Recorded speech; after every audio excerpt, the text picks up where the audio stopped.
Welcome, blood brothers and sanguine sisters, to Deeply Discussing Dexter. I'm your host, Dale Maxfield. I'm joined by Aaron Caldwell. Hey. Brooke Merritt. Hello. And Zach Rilland. Hi. And today we are discussing Season 1, Episode 10, Seeing Red. This is a fairly good episode. Everybody, what do you guys think about the episode overall? I thought this was a really strong one. I liked this one. I thought that it had a lot of the puzzle aspect that I think we all kind of hoped for, had some of the gore aspect, and then we got a little story with it. Big fan. Yeah, it's a good episode towards the end of the season. Starts to really ramp up the stakes. I felt like it was a really solid episode all in all. This is my favorite episode of Season 1. I've been waiting for us to get to this episode because it introduces so much to the story, and I think the images are about as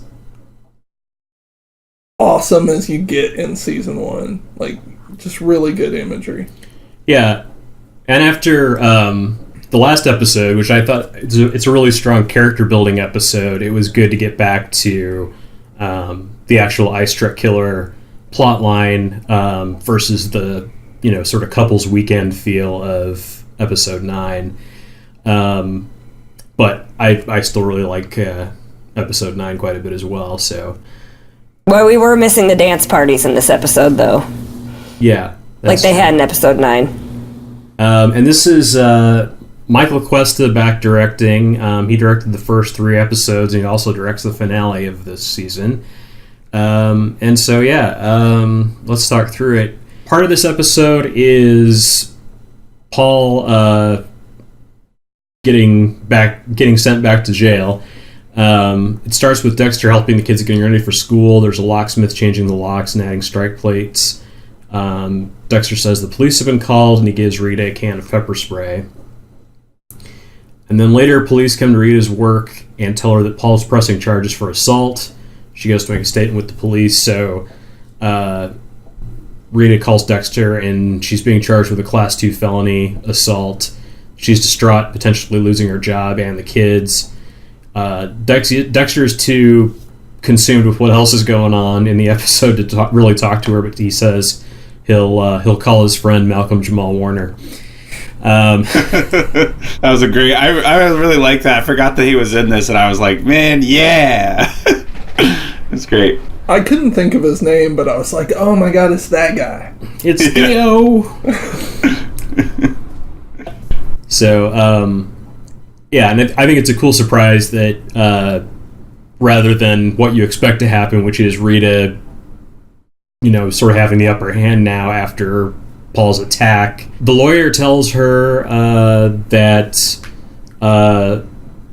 the ruse that she used to lead Paul into the bedroom is a strike against her in the story. It's like she was basically luring him into a trap, and she's told not to deny Paul's upcoming visitation to give him more ammunition in court. Later, Dexter's awake and thinking at 2 a.m. next to Rita. She asks if he's awake and if he locked the door properly, so she's worried about him.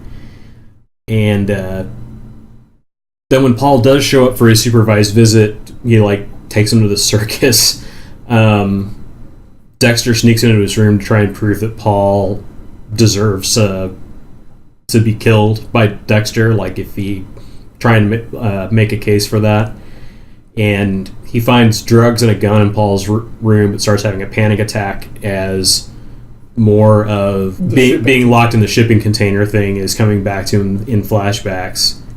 I think every good dad has at least a gun in their room. I don't know about drugs so much, but it's like Paul. He's just looking out for himself and the kids. I mean, it is kind of funny to think about how the fact he brings it back on Rita. It is a surprising twist, but also at the same time, stuff like this happens. You do see a lot of shows that really sort of gravitate towards one side of the story. But it's an interesting writing perspective to be like, well, there's also another side, and it actually favors the other side where the guy was attacked or whatever. Even though we know from the viewer's standpoint, Paul is a horrible person and came in drunk and was trying to hurt her.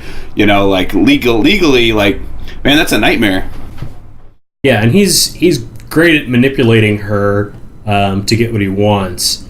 And so, this is another point for him as far as being smart, even though he's an aggressive creep and domestic abuser.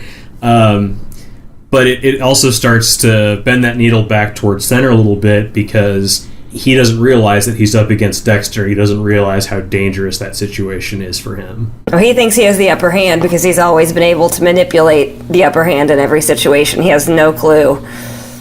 Right. This really just cements that Paul's the worst.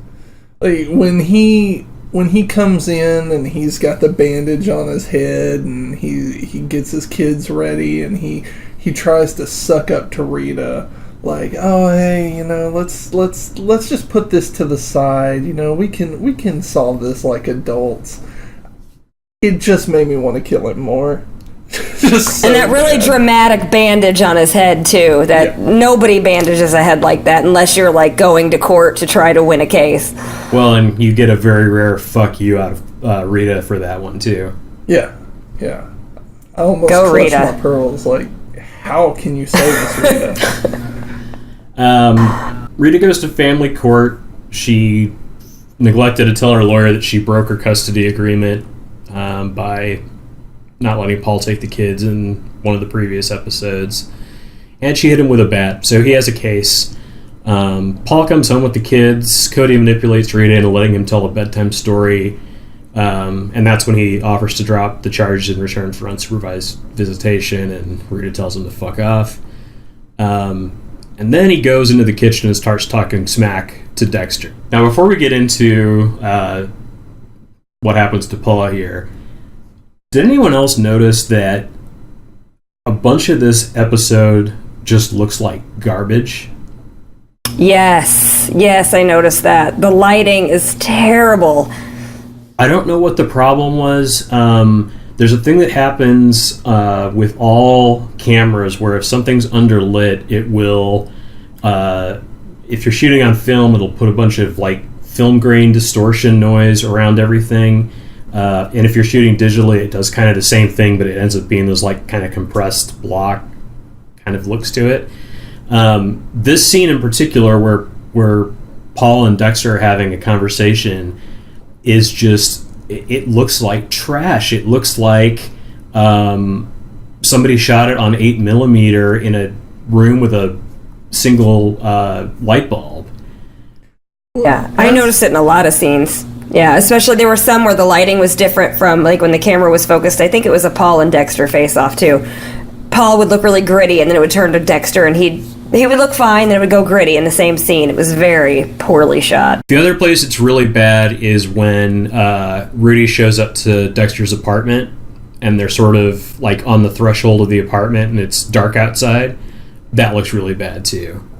I noticed it as well. Yep. A lot of the scenes as they started to play out, and I'm sure that they probably meant this as a point towards the title of the episode, but as that scene with Paul went on, the scene started to take kind of a reddish tint. As Dexter got more and more pissed off, it clearly started to take a kind of reddish tint on when Paul was involved. And I don't know if it was just bad lighting or if they did that on purpose or what. It wouldn't surprise me if they did that on purpose. I didn't notice that. I just noticed, like, I was watching everything on Blu-ray, and most of the episode looked really solid like the rest of the episodes, and then there were just a couple of scenes that were just really bad. Like, I couldn't believe they didn't go and clean them up for the Blu-ray bad. So, so Paul's final line before he gets smashed is, if you're that skinny bitch, come between me and my kids. And then Dexter just hauls off and knocks him out with a frying pan. So, Paul's been hit in the head a lot now. Not hard enough, apparently. Dexter hauls Paul into the trunk of his car, moves it down the street to make it look like Paul left. And we then see Dexter put Paul into his bed. Dexter says, "Let's face it, Paul, you've been a problem." And the scene cuts, which makes it appear that Dexter killed Paul. for a minute or two here. Back at Rita's, the lawyer tells her that Paul did heroin and broke Florida's 3 strikes law. Turns out that Dexter injected Paul with heroin and called the police on him. Rita's overcome with joy and relief, and Paul is now in jail. Yay! Finally. As much as I love Mark Pellegrino, and I really do, dear God, I wanted him to get his comeuppance so bad. And this episode just paid off in spades. So what's the consensus? How many of us would have preferred him go to jail? Who would have preferred him killed by Dexter, though? That's kind of the question. I would have liked him to be offed. I think for the kid's sake, it's better that he goes back to jail. Because it's like, if he's just killed and gone and just disappears, then like the kids can still think that he'll come back. But if they know he's locked up, then they're like, well, our dad sure is a D-bag. True. I guess I'm thinking of, for the kids.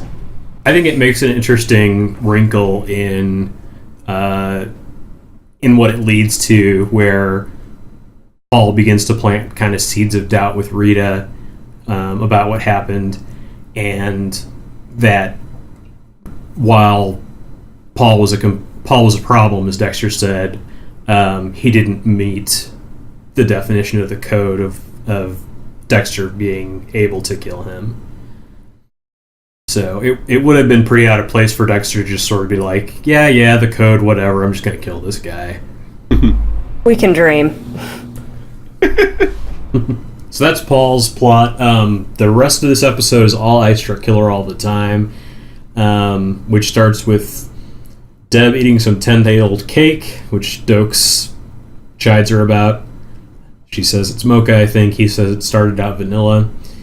An unnamed police officer worker shows up with a jar of some kind that's been sent in. Dokes tries to put it down. Dexter looks at it.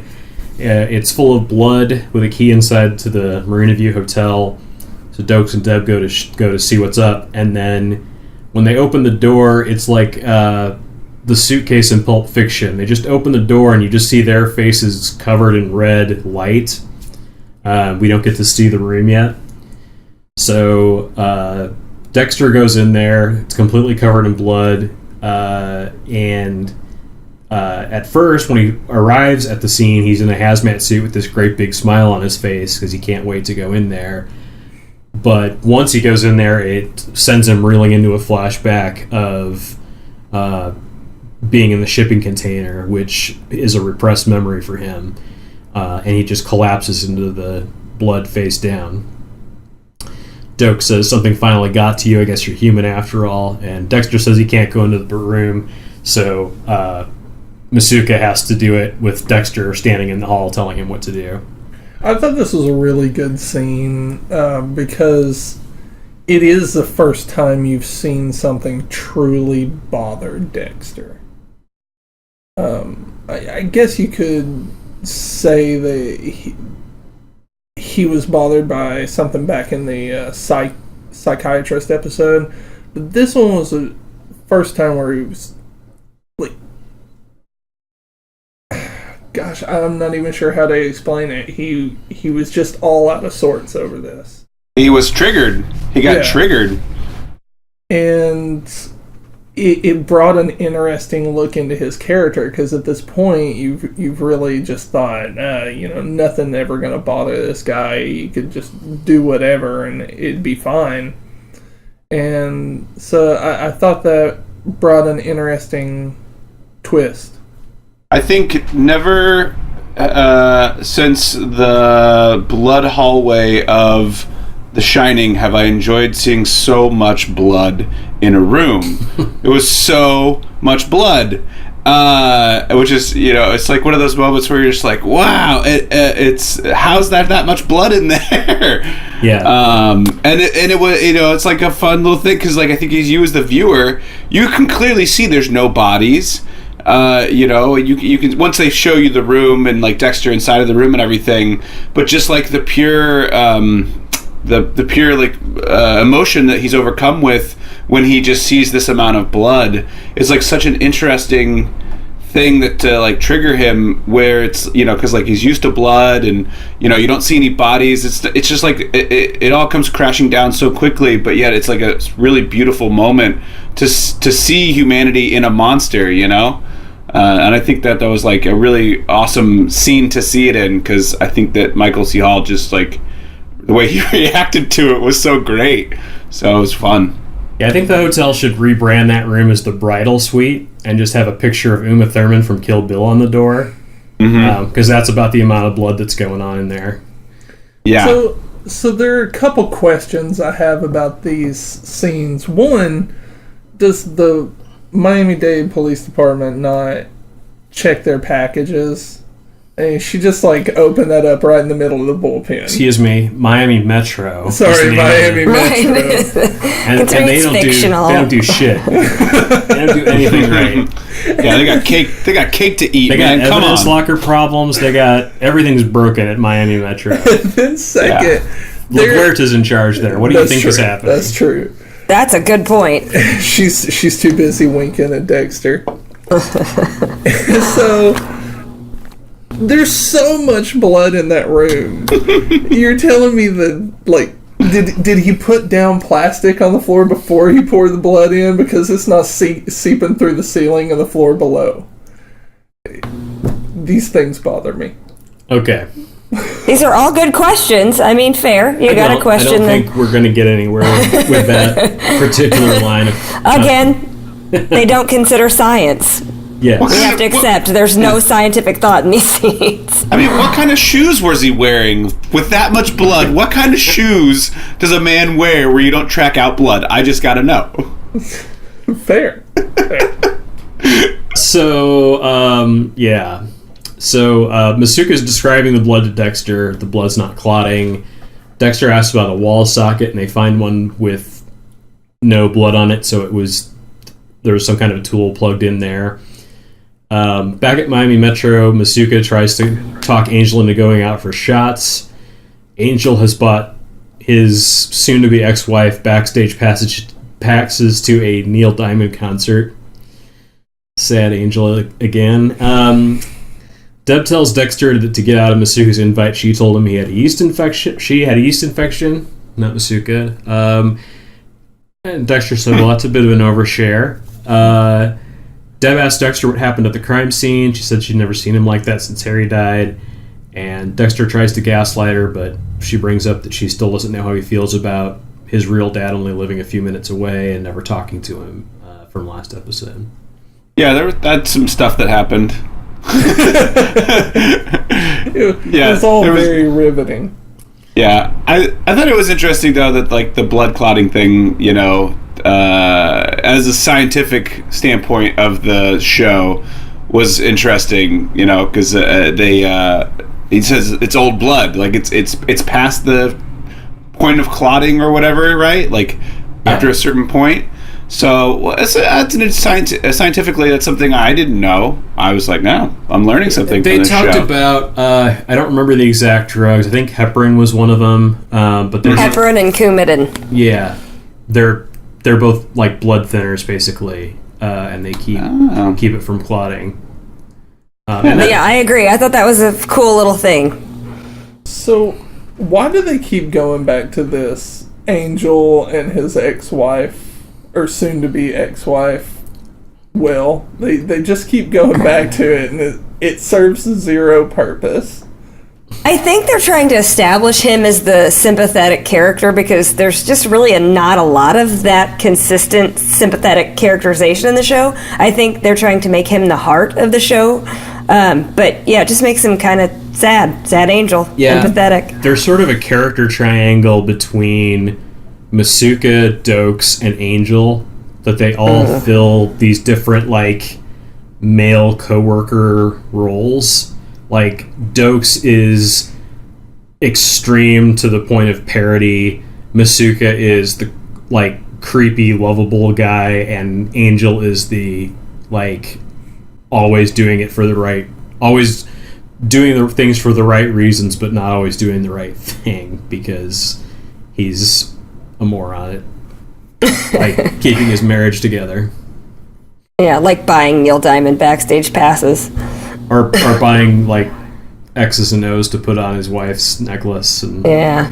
The ox. The ox thing. The ox. So later, Deb is home with Rudy. He asks her about the crime scene. Rudy's interested. Nothing but blood. What about the bodies?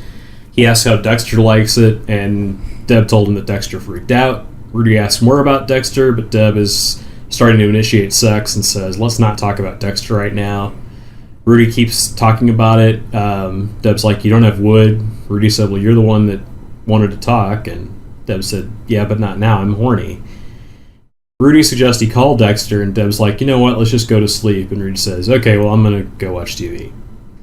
Just what you want to hear during sexy time is, let me call your brother. I mean, How is she not finding it super weird how obsessed he is with Dexter at this point? I mean, because it's Deb, I know, but... Yeah. She's a highly trained detective. Who uses high school terminology. Who says wood anymore? Deb does. It's like, what is she? It's like she's not giving handies or something. I mean, she speaks in such a manner. Behind the football field, yeah. Well, come on, like, just the scene prior, she's like, looks at her brother and is like, yeast infection. Boom. Just out of left field. Like, come on, man. Your third base is melted. Poor Deb. She'll get it together one of these days. I'm not so sure. You keep the faith, brother. I've seen the whole show. I'm pretty sure that may not happen. Spoiler alert. Got a lot to look forward to. Yes. So then, back at Miami Metro, Dexter's showing that there's only one set of footprints unaccounted for in the blood. The ice truck killer drained the blood from five of his victims. Masuka confirms that the blood came from at least that many people. Doak says that they arrested ice truck killer, but LaGuardia says bullshit. Dexter says that the blood has an anti-clotting drug and a preservative in it. Blood's older than it appears. LaGuardia gives assignments and swears them to keep the ITK connection to themselves. Dokes and Deb go to the crime scene going through the steps. They find a code that leads them to a biblical passage. Rudy shows up at Dexter's apartment unannounced with steaks and beer. He claims to need Dexter's advice because Deb is mad at him. Rudy asks for a good meat knife, and Dexter obliges. Dexter's advice for Rudy is to say it was his fault, and then Deb calls and forgives Rudy, and Rudy said he would meet her at his place, but he's about to have dinner with Dexter, and he blows off coming over for the night. So, rejected yet again, Deb. In favor of Dexter. I mean, that's gotta hurt. That's twice. At what point does it get weird? At what point does that start making you uncomfortable? I mean, I think it would be weird if he was talking about calling Dexter and he had wood. I think that would be weirder than... that does take it next level. Do you really think, though, that would even be a deal breaker for Deb? Probably not. Probably not. She'd probably just have him stay on the phone just to keep the wood. or if when she called to forgive him, he's like, I'm sorry, I can't leave Dexter's right now. I have an erection. I can't stand up. Still probably wouldn't have done it. Probably still wouldn't have worked for Deb. Still would have stayed. Oh, man. So Rudy offers to help Dexter with his repressed memories. He tells Dexter that he watched his mom get hit by a truck and killed when he was 4, but he had repressed the memory for many years. Dexter tells Rudy to try white roses on Deb. Rudy leaves his cell phone at Dexter's. Matthews comes to talk to LaGuardia about the bloody room. She's coy with the information and tells him to consider letting Neil Perry go. Matthews says the first break in the case, you come straight to me. Angel talks to Masuka about the hooker with the painted nails. He asks Masuka about amputee fetishes. Masuka says, I prefer a girl with a kung fu grip. Masuka suggests that Angel talk to Rudy about it.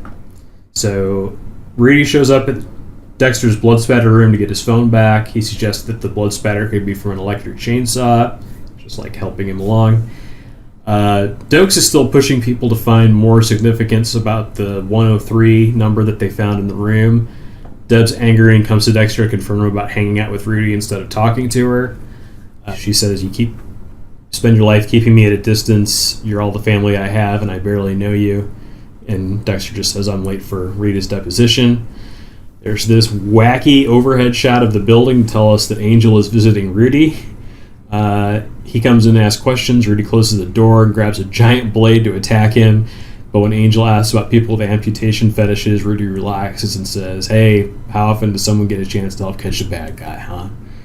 And Rudy tosses Angel's card into a drawer that has 5 different kinds of nail polish in it.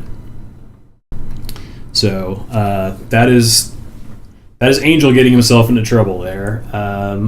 At least Sad Batista is a good detective. I mean, relatively. Yeah. When he's not, like, pining for his Neil Diamond tickets. Oh, he still was. Yeah. He still was. You know, he was just like, man, I'm sitting here talking about amputee fetishes, and I'd rather be listening to Neil Diamond. You gotta balance La Passion with the work. It's true. I do want to say, I mean, Angel is a good detective. We've established he's actually pretty good at his job. Yeah. To me, I would think at that point you're talking, oh, these people with the amputee fetishes. Wait, Deb, who is on our team and working the ice truck killer, is dating a guy who works in prosthetics. You would think some kind of alarm would go off. That kind of, I just feel like that's kind of...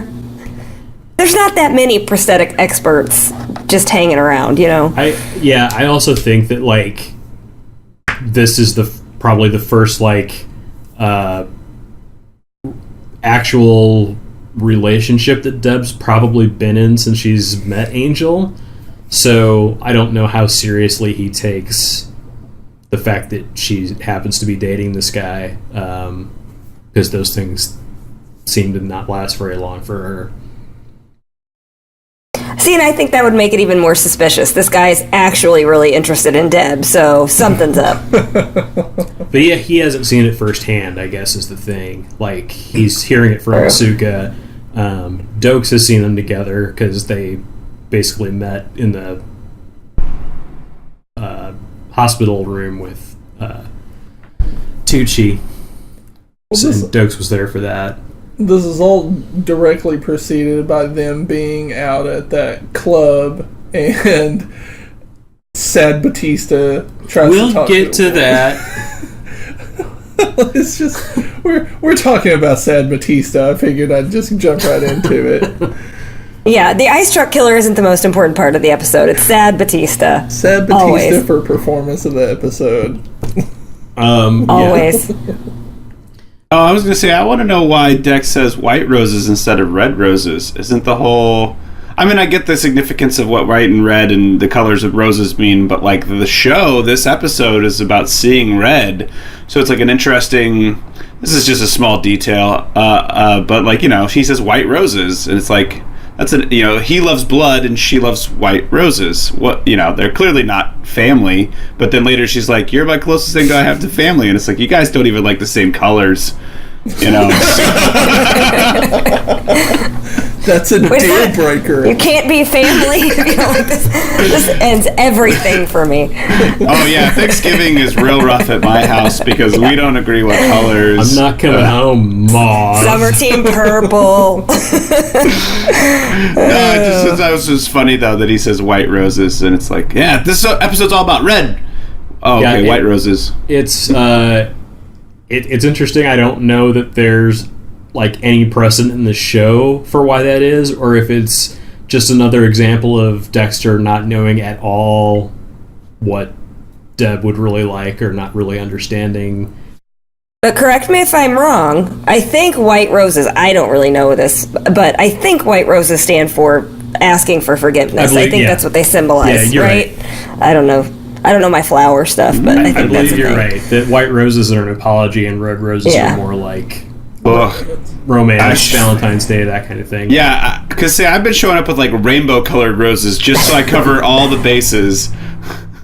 Does that work? Because I don't think that's going to work, especially if you're buying them from a gas station. That might be why it doesn't work. I just bring 2 bags, one with pollen and one with bees in it, and I just throw it at her. Yeah. No, that should work perfectly fine. Yeah. That should work immediately. Once the anaphylaxis sets in, I'm good. Do you like a Benadryl with that? So LaGuerta calls a press conference and says that the ice truck killer's still at large. Matthew shows up furious. He calls her just another spick detective. Whoa, ease down. 2018, Dale. That's what he says. Angels. Well, it wasn't 2018 then. Yeah. Angels unloading. Well, yeah. She just says something back to him like, "Nice, Tom." Angel's unloading groceries in a parking lot. Man dressed in a black stocking mask stabs him, but Angel manages to push him off long enough to chase the guy. Dokes asks Deb how things are going with Rudy, invites her out with Masuka. Rudy shows up with the white roses. Deb's not having it until Rudy says he loves her. He kisses her, and she says she loves him too. Rudy has a sore lip from where Angel bashed him. Deb says she'll take him home to take care of it. And then Dexter goes back to the Bloody Room crime scene to find out what the message is.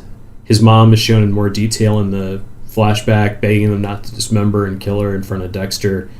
And then he just lays on the bloody floor, traumatized, and his mom's voice keeps repeating, "Mommy loves you, Dexter." So we have finally achieved stabbed Batista.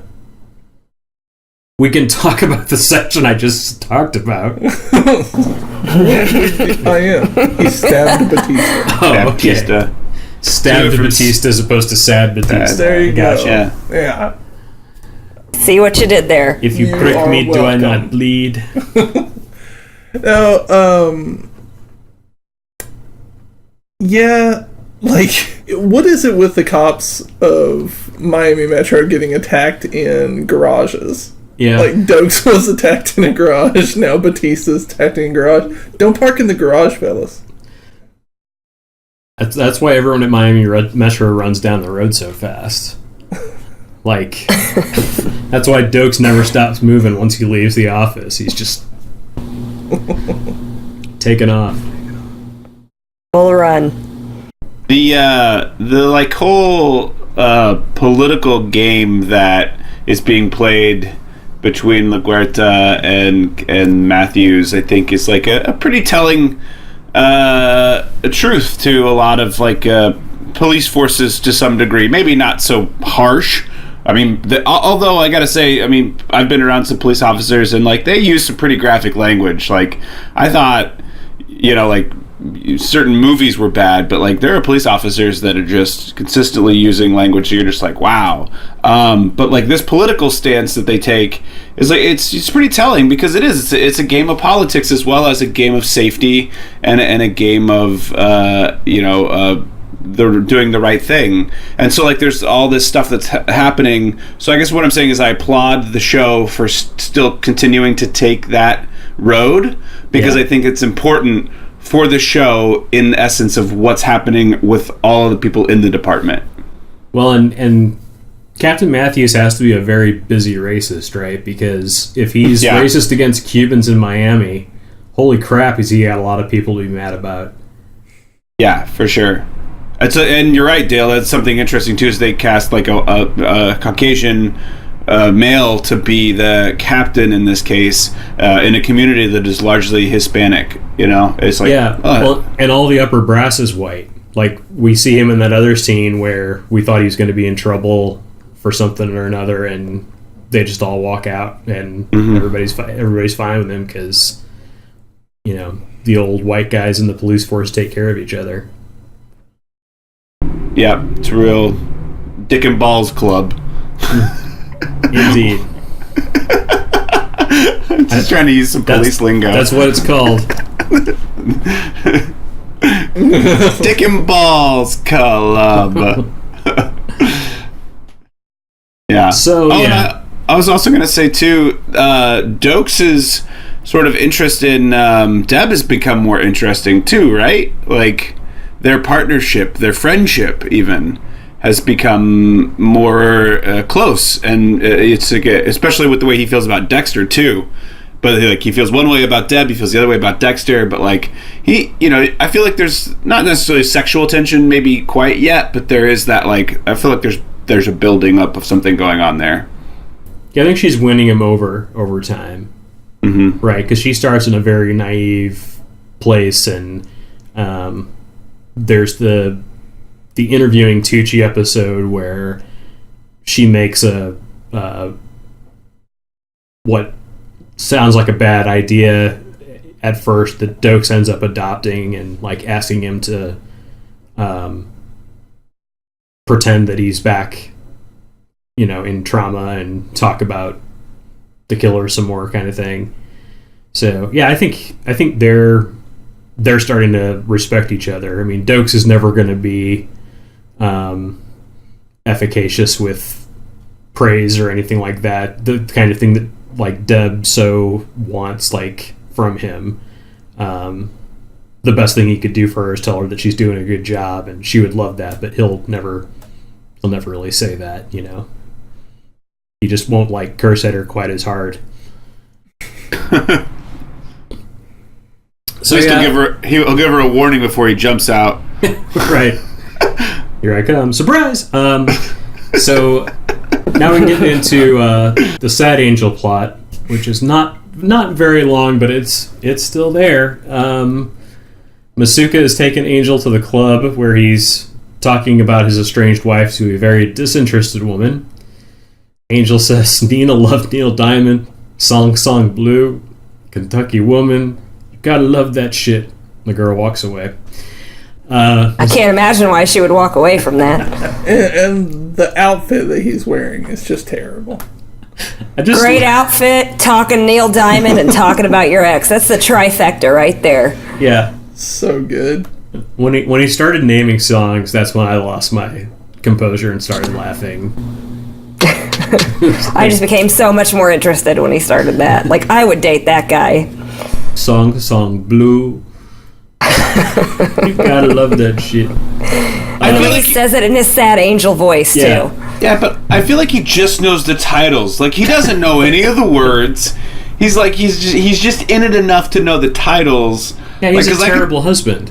Yeah! He's just remembering things that he's like supposed to say back to his wife. It's just regurgitated information that he's stored at this point. It's like, come on, dude. Sing a line of Kentucky Woman for me. You can't. Yeah. He's just like... he's seen Neil Diamond in a Spotify playlist once, and that's it. So, Masuka tells him that's the fourth chick you've driven off, and Masuka's girl says, I need to take a squirt. Masuka kisses her and slaps her on the butt and tells Angel, you're gonna fuck me, silly. Or she's gonna... just took a big turn. Dale watched a different version of this than everybody. I guess I forgot the part where Masuka and Angel hooked up. I didn't remember that twist. I watched That's Not Dexter Triple X. I really screwed up. No, Masuka says she's going to fuck me, silly, which shouldn't take much. I think he's pretty close to there already. Sad Angel takes his ring off as he approaches another woman, herself a recent divorcee. She leads him onto the dance floor, and then Angel sees a prosthetic hand on a woman who has the nails painted just like the ice truck victim. It is not Shonda. I thought earlier in the season that it might be the same person, but it's not. It's another hooker, and she says she's not a hooker anymore. And she said that a year or so ago, a guy she tricked with painted the nails that way, and she liked it, so she kept it. I love this scene because, like, Batista's... He seems like, oh, wow, you just met this really nice lady, and then he's like, hooker, and just pushes her out of the way. Yeah, even though... It interrupted a really good, terrible dancing scene, too. Yeah, always gonna need a good dancing scene. I like seeing them in this environment. I even though it's gross and the Masuka stuff is gross, and the people that he even associates himself with, it's like gross and whatever. But it's I think it also helps us in terms of like the character development to see these guys doing these things. As sad as Batista is and as gross as Masuka is, it's like, oh yeah, they're a part of this show too. If they're gonna be here, let's give them something. Right. Even if we're gonna double down on it, let's double down on it because yeah, we need it. Otherwise they're just these filler characters that we don't care about. But I still don't care about Masuka, for the record. Probably won't. I love ever. that they're so efficient with showing you that this girl that Masuka's hooking up with is just as bad as he is. She gets one line, and in that one line you just know, like, oh yeah, she's totally screwed up. She's perfect for him. Like, him slapping her on the ass is totally warranted. She's into that. It's all good. What kills me about this is Batista's so sad in this scene and so pathetic that him getting stabbed later in the episode is actually an upward trend. Like, he is now, I agree. His day is getting better. But when he takes his ring off, it's extremely dramatic and just so over the top. Like, I thought he was just going to drop down in the fetal position in the bar. Yeah. I thought he was going to take the prosthetic arm off and just, like, run to Miami Metro with it. That would have been wonderful. Just like, I have to commandeer this. And just takes Do her a Dokes on. run. Yeah, just Dokes run all the way back. Yeah. It's funny. I enjoyed those scenes. So, yeah, that's pretty much it. Michael Cuesta, again, directing. He did the first 3. He does the finale episode. And Kevin Maynard was the writer on this one. He worked as a producer on shows like E's 101 Most Starlicious Makeovers. This is he wrote this episode of Dexter, but he's also a staff writer or on prior episodes like Love American Style, Shrink Wrap, and Father Knows Best. And after this, continued to work mainly as a producer on Dress My Nest, Addicted to Beauty, and Jessica Simpson, The Price of Beauty. So a very storied career for Kevin Maynard there. That just doesn't seem to add up. Like, being a writer of this particular episode, and then looking at all of his post credits, I'm just like, what? How did this dude who wrote this like pretty good episode of Dexter in this first season end up with these like shows that I've maybe heard of and probably never attempted to watch? I know there's a market out there for it, but like, hey, Starlicious was excellent. I actually never heard of it. I don't know what it is. It just sounds like it would be great. I want to say producing is I think once you get kind of into producing in general, that's an easier gig to land than as a writer on a television show. Yeah, that's true. There's more producers out there than there are writers. And I'm sure Jessica Simpson, The Price of Beauty is pretty similar in tone. It ran for half an episode in 2016. Yeah. There were blood-spattered walls in that show, I'm sure. Oh, yes. Yeah. A room covered in blood, and Jessica just lays down and just rolls around in it, and then so you would come in think to a that, but it makeover. was actually the live audience killing themselves. Oh, God. Yeah. The blood of 1,000 puppies. I've got a menopause joke, but it's inappropriate. So, it's 2018, Dale. You keep talking about Jessica Simpson and blood, and there's only one way for me to go. Best line of the episode. What do you guys think? My best line was, "It's your wet dream in there," from Dokes to Dex when he's talking about the blood. That's Same. a good one. That was mine too. My favorite line is actually when they find the blood. Dokes yells at him to get his ass over here, and he says, "Ass en route." I don't know why. Yeah, that was good. That just made me laugh really hard. Worst line of the episode. I gotta go squirt. Yep. Female Masuka all the way on that one. Yeah, right next to that is "She's gonna fuck me silly." Yeah. So yeah, both of those lines back to back, combined worst lines. Yeah. Now, like I said, just perfectly encapsulates Masuka's relationships. Like, who's the most screwed up girl in this bar? Oh, there she is. Check, found please. You are so the last person in here. I'm so happy to have found you. Performance of the episode. Who do we think was great in this one? I'm gonna go with Michael C. Hall. It's hard not to. Yeah, I mean, he killed it this episode. His reaction, he killed it, but didn't kill anybody, which was or we don't know. I guess we presume Paul is dead, but sorry, we did for a minute. Nonetheless, it's revealed later. Oh, right.